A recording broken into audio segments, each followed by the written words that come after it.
오늘 우리에게 주시는 하나님의 말씀은 고린도후서 12장 7절부터 10절까지 말씀입니다. 고린도후서 12장 7절부터 10절까지 말씀.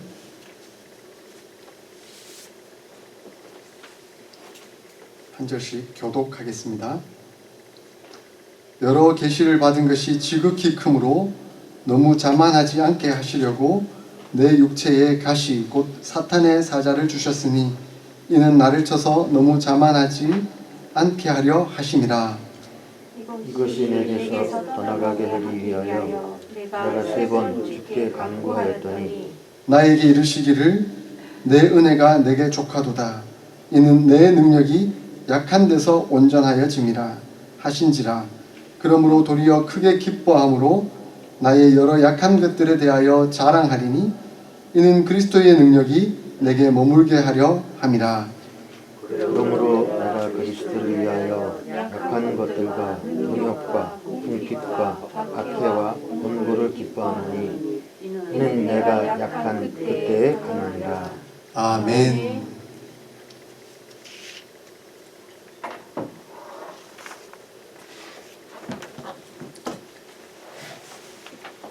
우리는 하나님의 능력이 무엇인가 하는 것에 대해서 생각해 보았습니다. 말씀을 통해 하나님의 능력은 바로 십자가에 못 박히신 예수 그리스도이십니다. 예수 그리스도의 그 은혜, 그 축복, 그 십자가의 사랑이 아니었으면 우리는 이 자리에 있을 수가 없습니다. 우리는 하나님 앞에 나올 수가 없는 것이죠. 권사님 기도하셨던 것처럼 죽을 수밖에 없는 죄인이고 차마 하나님의 이름조차 부를 수 없는 그러한 존재들이 하나님의 능력, 곧 예수 그리스도의 십자가로 말미암아 이제는 하나님 앞에 나올 수 있을 뿐만 아니라 더군다나 하나님을 우리 아버지라고 부르며 그분과 친밀하게 교제하며 살아갈 수 있는 은혜와 축복을 허락해 주셨습니다. 이것이 바로 하나님의 능력입니다. 하나님의 능력은 세상 사람들이 말하는 그 능력과는 차원이 다릅니다. 다른 상황입니다. 다른 문제입니다. 이러한 하나님의 능력이 우리에게 주어졌습니다. 이제는 그 능력이 우리에게 다가왔습니다. 우리 또한 그 능력으로 살아가게 됩니다. 그 십자가의 능력, 하나님의 능력. 그런데 오늘 본문에는 그 능력이 또한 그리스도의 능력이다라고 말씀하고 있습니다. 그리스도의 그 능력이 사도 바울에게 머물게 되었고 그리스도의 그 능력이 또한 우리에게 전하여서 우리에게 머물게 되었습니다. 이 그리스도의 능력이 어떻게 우리에게 나타나게 될까요? 어떻게 하면 우리는 이 그리스도의 능력을 따라 바울과 같이 기쁨과 감사와 그 축복의 은혜의 삶, 능력의 삶을 살아갈 수 있을까요? 우리는 사도 바울로부터 그 능력의 삶을 배울 수가 있습니다.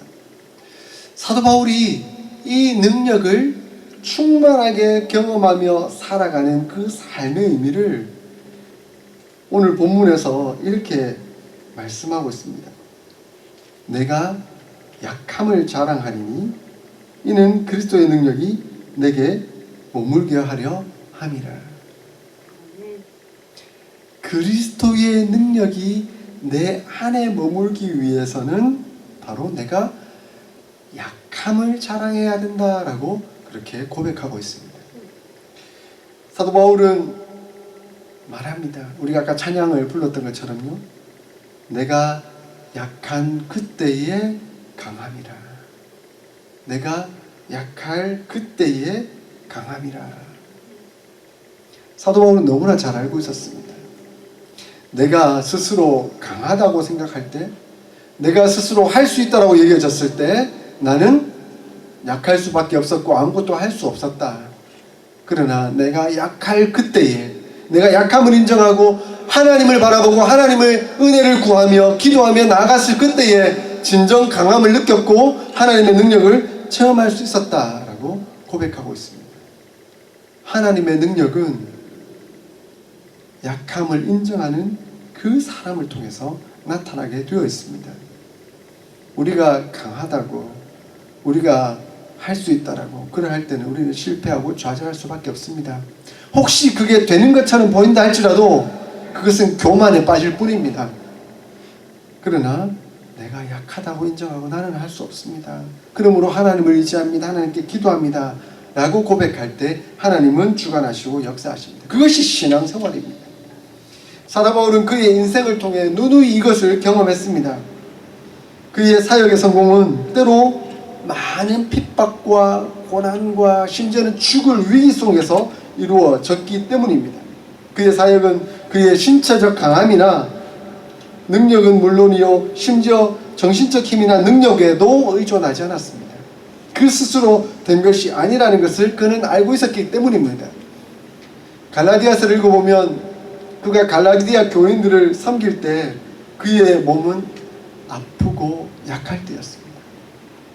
고린도 전후서를 읽어보면 그가 인정하고 있습니다. 내가 너희를 섬길 때는 내 마음이 참 피폐하고 고통스러울 그때였다. 도무지 그들을 섬길 수 없는 그 상황 속에서, 그 약함 속에서, 그 고통 속에서 그들을 섬길 때 하나님은 성공적인 사역이 되도록 역사해 주셨습니다. 왜냐하면 그가 하는 것이 아니라 성령 하나님, 우리 주 예수 그리스도 주인 되신 그분께서 하시는 일이었기 때문에 그렇습니다. 그래서 사도 바울은 그가 한 모든 사역의 결과를 놓고 내가 했다라고 말하지 않습니다. 내가 할 수 있었다라고 고백하지 않습니다. 그러면 그럴수록 그는 약함을 자랑하고 있습니다. 그의 약함은 무엇입니까? 5가지로 성경 전체를 통해서 요약해 볼 수 있는데요. 사도 바울은 나는 이런 모든 면에서 참 약했다라고 고백합니다. 첫 번째로는 바로 외모와 수사 기술의 약함이었다라고 이야기하고 있습니다. 사도 바울은 놀라운 지식을 가지고 있는 사람이었습니다. 당대 최고의 교육을 받았던 사람입니다. 높은 지위에 있던 사람이었습니다. 그러나 그는 외모적으로도 흠모할 것이 없었고, 그리고 말을 잘하는 것에 있어서도 참 연약했던 사람이었습니다. 그래서 그는 고린도전서 2장 1절부터 5절까지를 읽어보면 나는 말로 사람들을 설득할 수가 없다. 말의 지혜로는 그들의 마음을 움직일 수가 없다라고 고백하고 있습니다. 근데 내 말과 내 지혜로 그들을 혹시 어떻게 설명을 할 수 있을지 몰라도 그들의 마음을 움직일 수 있는 방법이 없다라고 고백하고 있습니다. 그렇기에 그는 성령께서 나타나시고 성령께서 역사하실 때에 그들의 마음이 움직여지고 하나님의 능력이 집중될 수 있다. 그렇게 고백하고 있습니다. 그것을 너무나 잘 알고 있었습니다. 그러므로 우리의 삶은 사도 바울이 고백했던 것처럼 내가 좀 말을 잘한다. 그리고 내가 좀 외모적으로 좀 훤칠하고 그리고 설득력이 있다. 그것으로 사람을 움직여 갈 수 있는 것이 아니라는 것을 깨달아야 합니다. 혹시 호감을 좀 살 수 있을지는 모르겠습니다. 당장에 잠깐 사람의 그 호감을 끌어서 영향력을 끼칠 수 있을지는 모르겠습니다. 그러나 성령께서 역사하지 않으시면 그 사람의 인격과 그 사람의 중심을 바꿀 수가 없습니다. 사도 바울은 그것을 너무나 잘 알았기에 나는 외적으로나 내적으로 말의 기술, 수사 기술로는 사람을 바꿀 수가 없다. 내가 약하다라고 인정할 수밖에 없었다는 겁니다. 그러므로 하나님의 사람들은 늘 한결같이 성령의 지배를 받기를 소원했습니다. 소위 세상이 말하는 내 말빨, 내 말의 능력, 그것으로 사람들을 이끌려고 하지 않고 정치 잘하는 사람처럼 내 중심을 통해 내가 성령의 지배를 받는 그 인격을 통해 사람들의 영향력을 끼치기를 소원했습니다. 그래서 중세시대에 아주 유명했던 영국의 성직자 토마스 그랜만은 이렇게 말했습니다. 당신의 행동이, 당신의 인격이 너무 크게 소리치고 있기 때문에 당신의 말이 귀에 들리지 않습니다. 아무리 말을 잘한다 할지라도 그 사람이 이미 하는 행동, 이미 하는 그 인격이 너무나 크게 소리치고 있기 때문에 그 사람의 말이 안 먹히는 것이죠. 만약에 제가 목사인데 하나님의 말씀을 말하고 있는데 제가 하나님의 말씀 하나도 안 지켜요. 막 어디 가서 사기치고 거짓말만 하고 다니고, 그러면서 하나님의 말씀은 진실합니다, 하나님의 말씀은 바릅니다, 의롭습니다 이렇게 말하면 누가 제 말을 먹어주겠습니까? 이미 제 행동이, 제 인격이 거짓말을 말하고 있는데. 그러므로 성령 하나님께서 역사하시는 그 인격과 행동이 그 말이 되어야 되는 거죠. 그것이 하나님의 능력입니다. 그러므로 저는 아시겠지만 외모적으로나 키로나 어디로 봐서도 자랑할 것이 없습니다. 말빨도 그렇게 좋지 못합니다. 그러므로 겸손해야 합니다. 겸손할 수밖에 없습니다. 성령 하나님께서 역사해 주셔야 합니다. 그래서 저는 설교 예배 시작하기 전에 앉아가지고 하나님 오늘도 또 예배 시작합니다. 제가 설교해야 되는데 하나님께서 주관하시지 않으시면 아무것도 할 수 없습니다. 방법이 없습니다. 하나님 도와주십시오 라고 그렇게 기도합니다. 성령 하나님께서 역사해 주셔야 합니다. 사도 바울은 그에게 있는 그 상황적으로도 늘 약했다라는 걸 인정합니다. 왜냐하면 그는 늘 고난 속에 있었기 때문입니다. 자기에게 일어나는 모든 고난이 자기의 약함으로 간주하고 있습니다. 그는 갈라디아서 6장 17절에 내가 내 몸에 예수의 흔적을 가져노라 라고 말합니다. 죽음의 위기까지 거치는 그런 아픔과 고통, 어려움들이 자기에게 많이 있다라고 고백하고 있습니다. 그런 고난 속에서 자신의 약함을 인정할 수밖에 없었습니다. 그러나 그 약함 속에서 하나님께서 이끄시는 인도하심이 있었고, 그 약함을 고백할 때 하나님의 능력이 나타나는 것을 그는 경험하고 있었습니다. 그러므로 그는 이 역설을 너무나 잘 알고 있었습니다. 역설적인 하나님의 은혜, 하나님의 능력이 늘 신비롭게 자기를 주관하고 있다는 것을 너무나 잘 알고 있었습니다. 그렇기에 그는 상황과 환경에 지배받지 않았습니다. 왜냐하면 그 상황과 환경이 나를 고통스럽게 하고 아프고 힘들게 하지만 이러한 상황 속에서 내 약함을 인정할 때 하나님의 능력이 나타나는 것을 그가 알고 있었고 믿었기 때문에 그렇습니다. 그래서 사도 바울은 늘 그렇게 고백합니다. 나는 사형 선고를 받은 자요 예수의 죽음을 짊어진 자로다. 나는 이미 죽은 자다. 나는 이미 예수님과 함께 죽은 자다. 죽었기 때문에 무엇이 두렵겠는가? 하나님 외에는 두려울 것이 없다. 그러므로 하나님만 바라보고 하나님 은혜를 따라 살아갈 수 있는 그 힘과 능력이 그에게 있었다는 것입니다. 고난은 역설적이게도 하나님이 선물로 주신 생명이 머무는 자리가 됩니다. 그리고 예수님께서 몸소 보여주신 죽음이 생명으로 부활하는 그 은혜의 자리가 될 수 있다는 것입니다. 우리 사랑하는 장로님, 권사님, 그리고 집사님, 우리 삶을 나눌 때마다 그런 고백하지 않습니까? 우리 인생이 참 쉽지 않았습니다. 역경이 있었습니다. 고난이 있었습니다.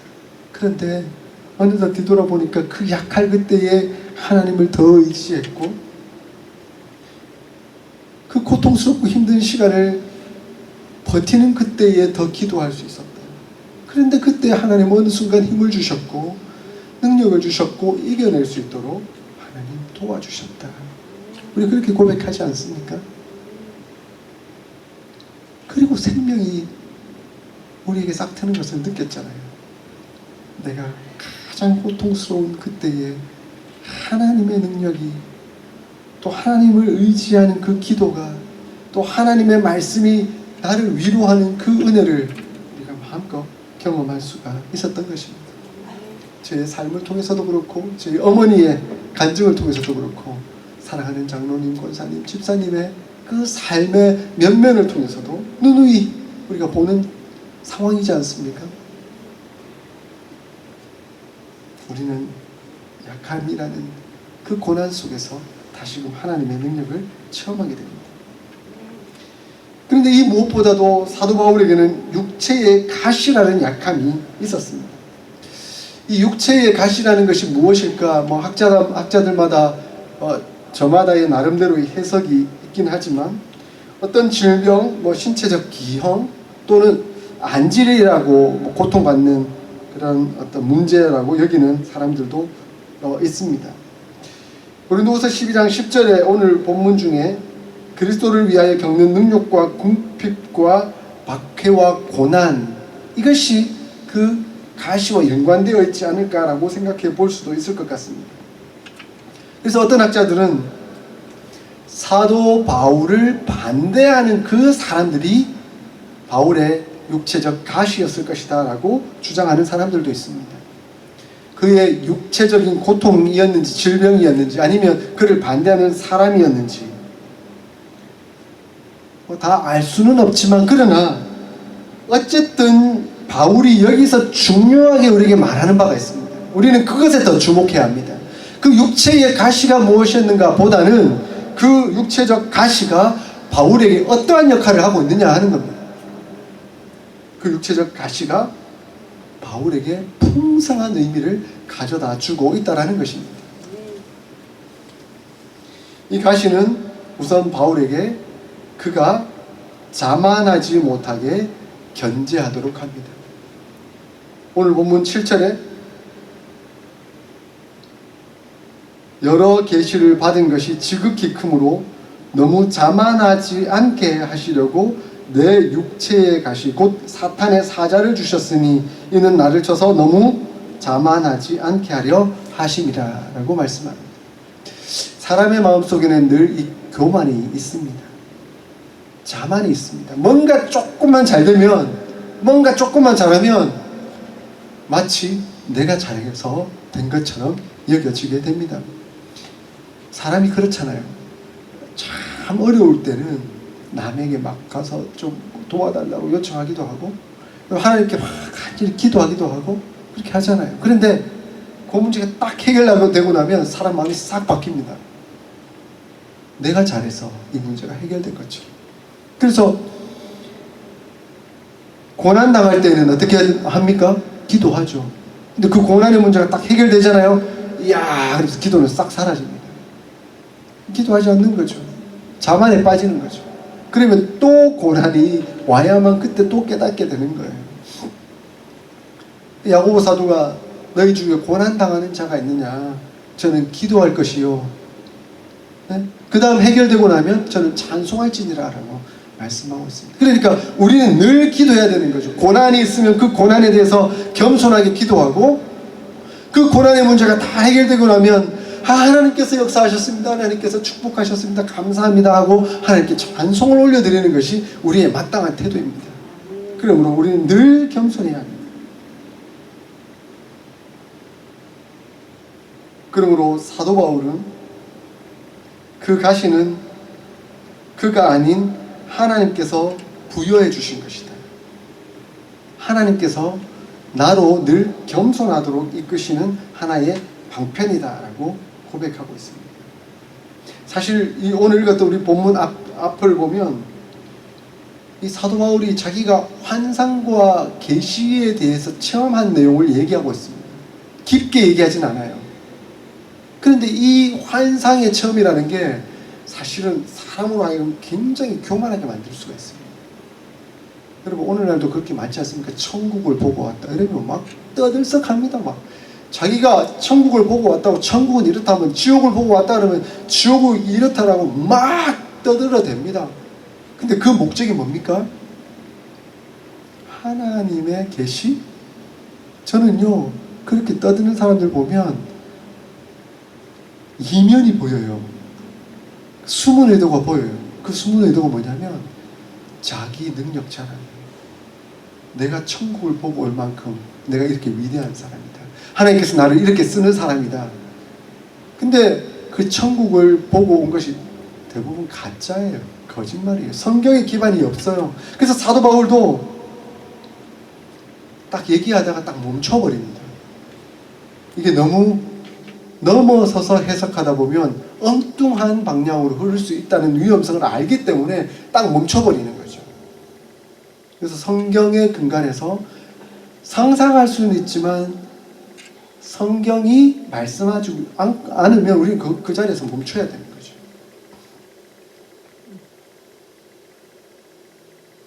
교만이 원인이 될 수 있는 이 영적 체험에 대해서 사도 바울은 겸손히 내려놓고 다시금 육체의 가시에 집중하고 있는 것이죠. 그러므로 이 육체적 가시는 교육 기능을 하고 있습니다. 어떤 교육 기능을 합니까? 자만하지 않도록 교육하고 있을 뿐만 아니라 하나님의 은혜가 내게 족하다. 하나님의 그 은혜가 내 모든 것이다. 그렇게 고백하도록 만든다는 것입니다. 내 능력이 아니라 내가 한 것이 아니라 다 하나님이 하신 것입니다. 그렇게 고백하도록 하고 나의 나 된 것은 오로지 주님의 은혜입니다. 고백하도록 만든다는 것입니다. 그러므로 하나님의 능력은 인간의 약함 속에서 나타나게 되어 있습니다. 그래서 겸손하게 약함을 고백하는 그 사람을 통해 하나님의 능력이 나타납니다. 그리스도의 능력이 우리 안에 머물기를 원하시죠? 우리는 늘 그리스도의 능력으로 살기를 소원하지 않습니까? 그럼 어떻게 해야 되죠? 약함을 고백하고 인정해야 합니다. 내 잘났어! 예, 그렇게 되면 성령께서 머물 자리가 없어요. 왜냐하면 내가 내 주인 되어가지고 내 왕자에 앉아가지고 굳건히 버티니까 내가 스스로 성령님을 밀어내는 거죠. 성령님은 인격적이셔서 강압적으로 하시지 않습니다. 성령님은 내가 너에게 나아간다. 네가 스스로 내어주기를 원한다. 말씀하세요. 그런데 끝까지 버티고 있으면 성령님은 강압적으로 하지 않으시죠. 인격적이시기 때문에. 그러면 우리는 겸손히 나의 약함을 인정하고 성령님께 자리를 내어드려야 합니다. 예수 그리스도께 그리스도의 능력이 내게 머물도록 우리는 자리를 내어드려야 합니다. 사도 바울은 재정적인 열악함이라는 약함도 가지고 있었습니다. 그 재정적인 열악함에도 불구하고 다른 사람들에게 폐를 끼치지 않고 스스로 손으로 노동함으로 그 문제를 해결해 나가도록 애를 썼습니다. 데살로니가 전서 2장 9절에 보니까 형제들아 우리의 수고와 애쓴 것을 너희가 기억하리니 너희 아무에게도 폐를 끼치지 아니하려고 밤낮으로 일하면서 너희에게 하나님의 복음을 전하였노라 라고 고백하고 있습니다. 사도 바울은 사도였고 하나님의 말씀을 전하는 자였습니다. 그렇기에 그만큼의 정당한 요구를 할 수도 있었죠. 후원을 요청할 수도 있었습니다. 그러나 그는 더 낮은 지위에 그 사람들과 가까이 가기 위해 직접 텐트 만드는 자의 자리로 내어가고 그 사람들과 어울리고 그들에게 복음을 전하면서 직접 돈을 벌어서 주의 복음을 전하는 일을 실천하였습니다. 자신의 삶 속에서 예수님의 그 이야기가 예수님의 그 삶이 친히 자신의 몸을 통해 드러나기를 소원했던 것입니다. 그래서 십자가의 사랑의 능력이 예수님에게뿐만 아니라 나를 통해서도 드러나기를 소원하며 예수님의 본받는 그 삶을 철저히 사랑하며 헌신했습니다. 이러한 약함 속에 있음에도 불구하고 하나님의 도우심과 은혜를 구하고 역사 가운데 나아갔던 것입니다. 마지막으로 이러한 약함 가운데 있었기 때문에 사도 바울은 태도적으로도 약함을 고백하고 인정했습니다. 태도에서 나타난 약함입니다. 그는 겸손과 온유라는 약함의 태도를 늘 견지하고 살아가고 있었습니다. 우리 고린도전서 4장 20절 21절을 한번 읽어볼까요? 고린도전서 4장 20절 21절 19절부터 21절까지 우리 다 같이 한 목소리로 한번 읽어보겠습니다. 시작. 주께서 허락하시면 내가 너희에게 속히 나아가서 교만한 자들의 말이 아니라 오직 그 능력을 알아보겠으니 하나님의 나라는 말에 있지 아니하고 오직 능력에 있음이라. 너희가 무엇을 원하느냐? 내가 매를 가지고 너희에게 나아가랴. 사랑과 온유한 마음으로 나아가랴. 당시 이 고린도 교회에 거짓 교사들이 나와서 거짓 가르침을 가르치는 거예요. 근데 그 거짓 가르침을 가르치면서 자신들이 상당한 능력이 있다라고 계속해서 자랑하는 거예요. 그 자랑에 대해서 사도 바울은 말합니다. 그들의 교만한 말, 그 말이 진짜 능력이 있는지 내가 한번 시험해 보겠다. 근데 그 능력은, 하나님의 나라의 능력은 말에 있는 것이 아니다 라고 이야기합니다. 하나님의 능력은 어디에 있죠? 예수 그리스도의 십자가에 있잖아요. 인간의 말에 있지 않습니다. 그러므로 그걸 시험해 보겠다라고 얘기합니다. 그러면서 사도 바울은 그러한 내가 너희를 책망하기 위해서 나아가는데, 그 책망하기 위해서 나아갈 때에 내가 어떠한 마음가짐, 어떠한 태도로 나아가냐면 겸손과 온유로 나아간다. 그렇게 이야기합니다. 사실은 사도로서, 이 고린도 교회를 지도하는 자로서 매를 가지고 나아갈 수 있는 권한이 있었습니다. 충분히 혼낼 수 있는, 매를 가지고 나아가는 그런 권한이 자기에 있음에도 불구하고 내가 하나님 앞에서 십자가의 능력을 가진 자로서 나는 겸손과 온유로 나아가겠다라고 그렇게 고백합니다. 그러니 하나님의 능력을 입은 자, 곧 그리스도의 능력을 입은 자, 십자가의 도를 아는 사람들은 그 태도가 늘 겸손과 온유입니다. 그러므로 하나님의 능력이 겸손과 온유라고 말할 수 있습니다.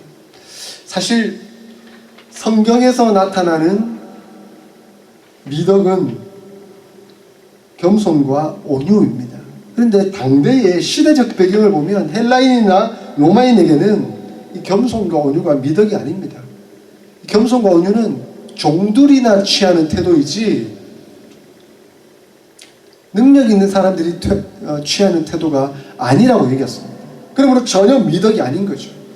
그런데 성경은, 그리고 예수님은 친히 겸손과 온유의 태도를 보여주시면서, 종이 취하는 그 태도를 보여주시면서 이것이야말로 하나님의 능력이고 하나님의 방법이라 하는 것을 가르쳐 주고 있습니다.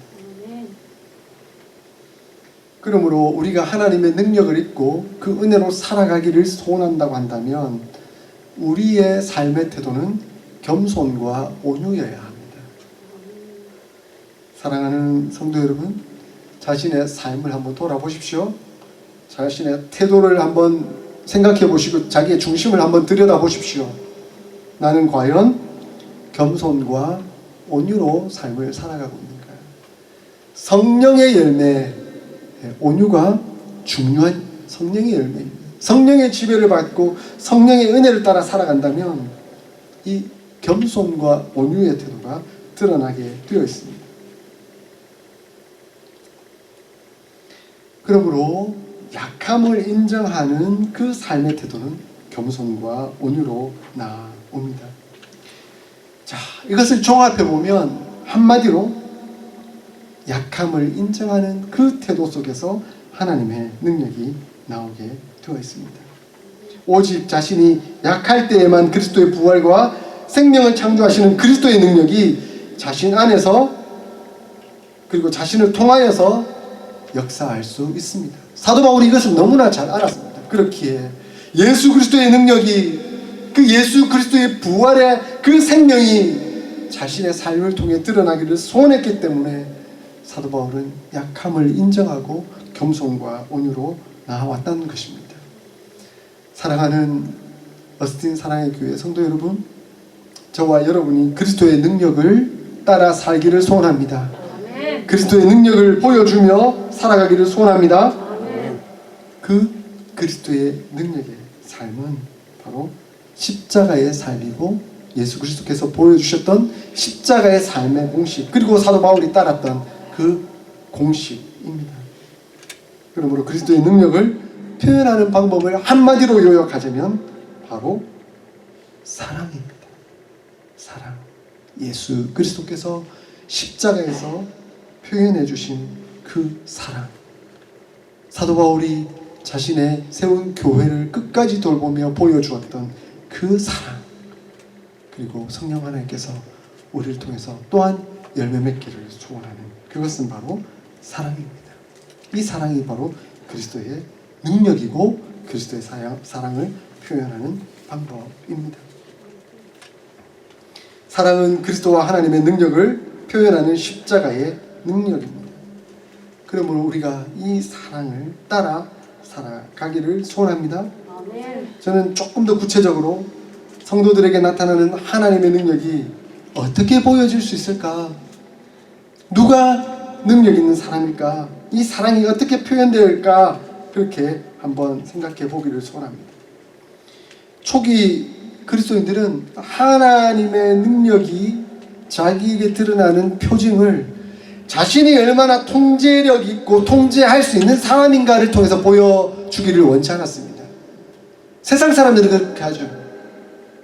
그러나 그리스도인들은 그들을 통제하시는 하나님, 그들을 통제하시는 예수 그리스도, 그분께 내가 얼마만큼 통제되고 사로잡혀 살아가고 있는가가 바로 그리스도인의 능력이라고 여겨졌습니다. 우리의 삶 속에서 내가 불끈불끈 들어와서 내가 내 자신을 주장하고 있으면 그게 능력 있는 사람이 아닙니다. 능력 있는 그리스도인이 아닙니다. 성령 하나님께서 예수 그리스도께서 주장하시는 대로 그렇게 통제하시는 대로 순종하는 그 사람이야말로 진정한 그리스도의 능력을 가진 사람이라고 가르치고 있는 것입니다. 그러면 이 능력은 다음 몇 가지 방식으로 신자에게 삶에 영향을 미칩니다. 첫 번째는 이 능력은 도덕적 변화를 일으킵니다. 그러니까 우리가 거룩한 삶을 살게 된다는 것이죠. 주인이 바뀌니까 이제 내 마음대로 사는 것이 아니라 그리스도의 뜻대로 살게 되니까 당연히 거룩한 삶을 살게 되겠죠. 그러므로 우리의 도덕성은 세상 사람들과 다르게 됩니다. 훨씬 더 높은 차원의 삶을 살게 되겠죠. 너희가 하나님의 성전인 것과 하나님의 성령이 너희 안에 계시는 것을 너희가 알지 못하느냐. 우리가 지난주에 말씀 외웠잖아요. 반복해서 외웠잖아요. 그때 권사님 말씀하셨잖아요.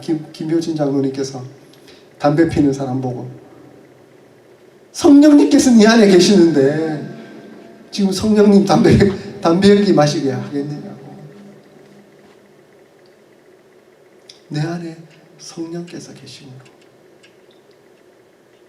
그 성령께서 원하시는 은혜의 삶을 살아갈 수 있게 되는 것이죠.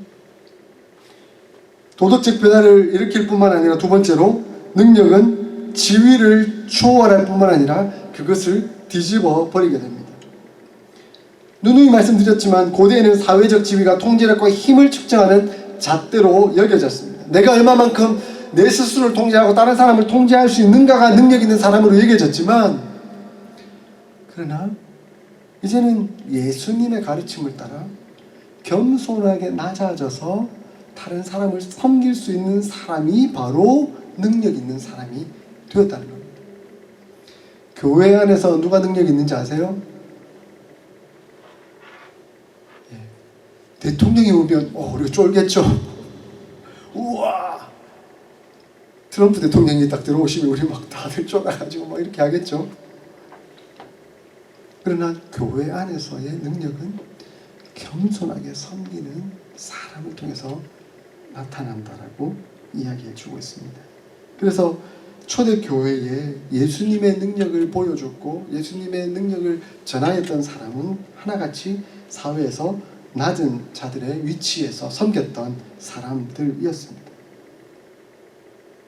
그러므로 바울이 세운 이 교회 공동체는 이 지위를 초월할 뿐만 아니라 지위를 뒤집어서 하나님의 은혜와 능력을 나타내었던 것이죠.